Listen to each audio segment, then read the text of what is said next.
The Amalgamation of 1914.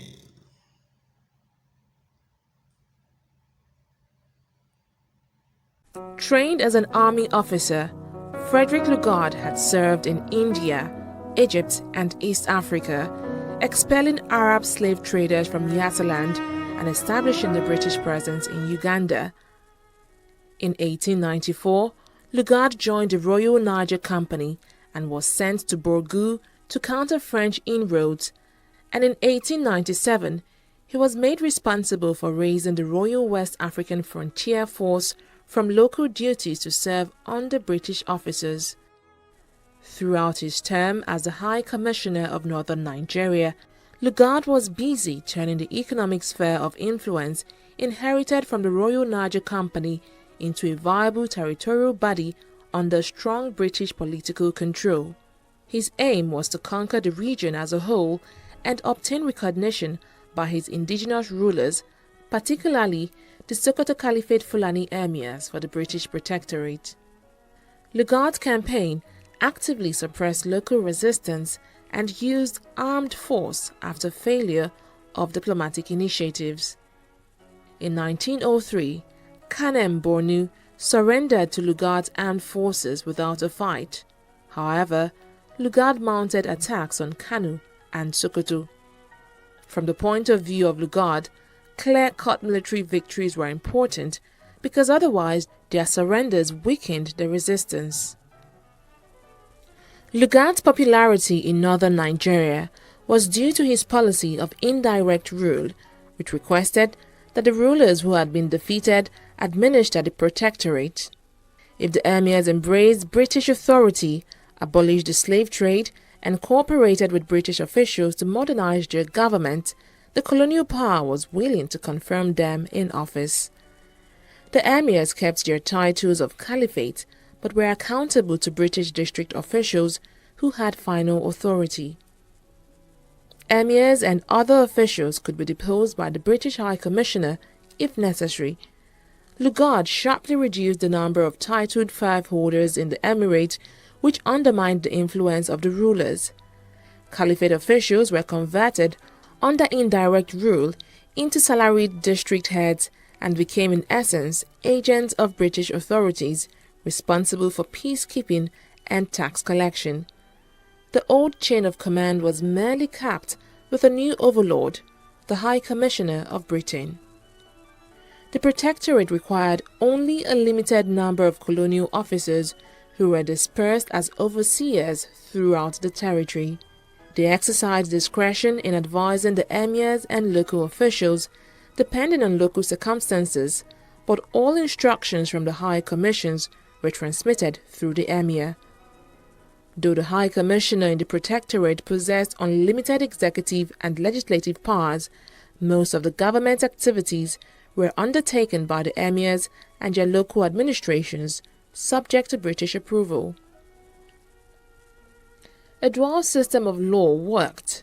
The Sharia court, that is Islamic law, tended to deal with matters concerning Muslim personal status, including land disputes, divorce, debt, and slave emancipation.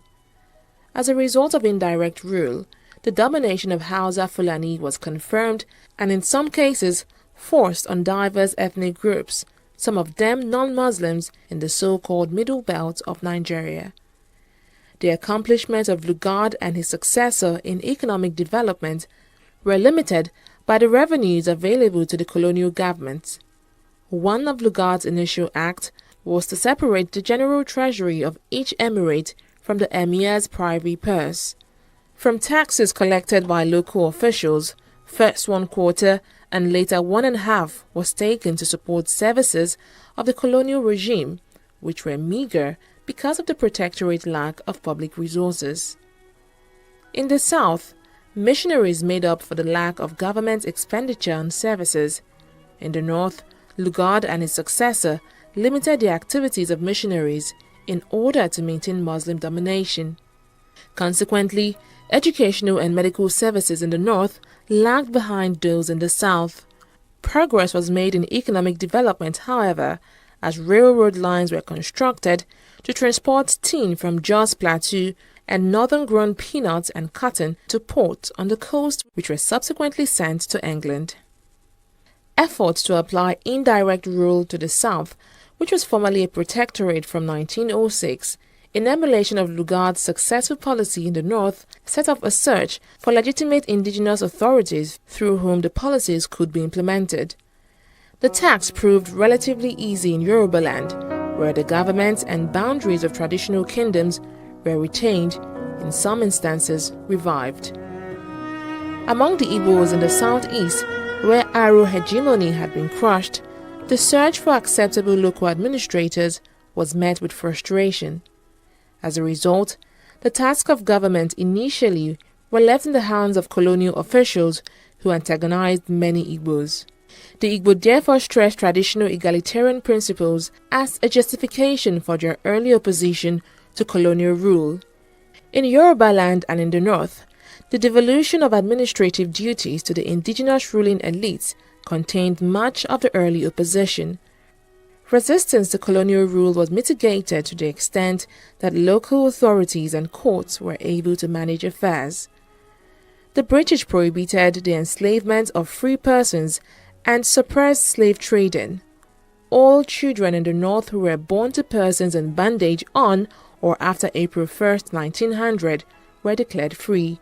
The relations between existing slaves and their owners, however, were allowed to continue indefinitely on the assumption that wholesale liberation would cause more harm than good by disrupting the agricultural economy.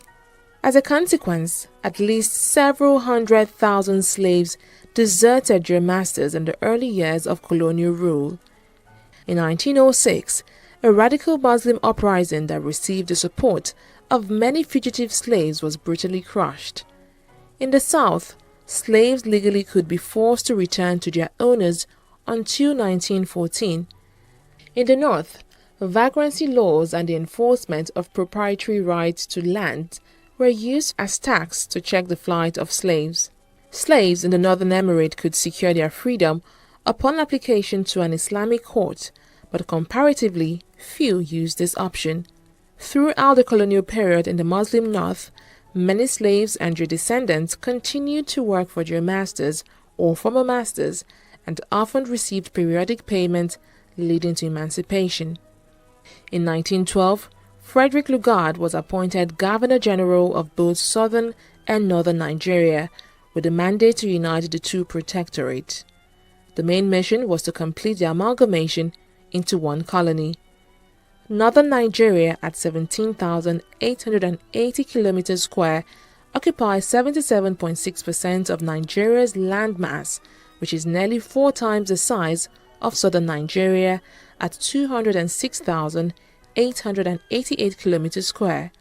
Although controversial in Lagos, where it was opposed by a large section of political class and the media, the amalgamation did not arouse passion in the rest of the country. From 1914 to 1919, Lugard was made Governor-General of the now combined British colony of Nigeria.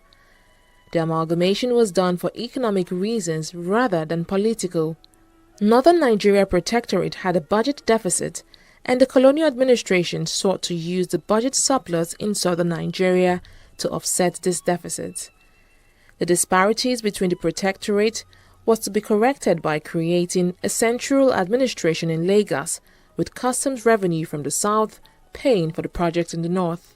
Lugard ran the country, with half of each year spent in England, distant from realities in Africa, where subordinates had to delay decisions on many matters until he returned and based his rule on a military system.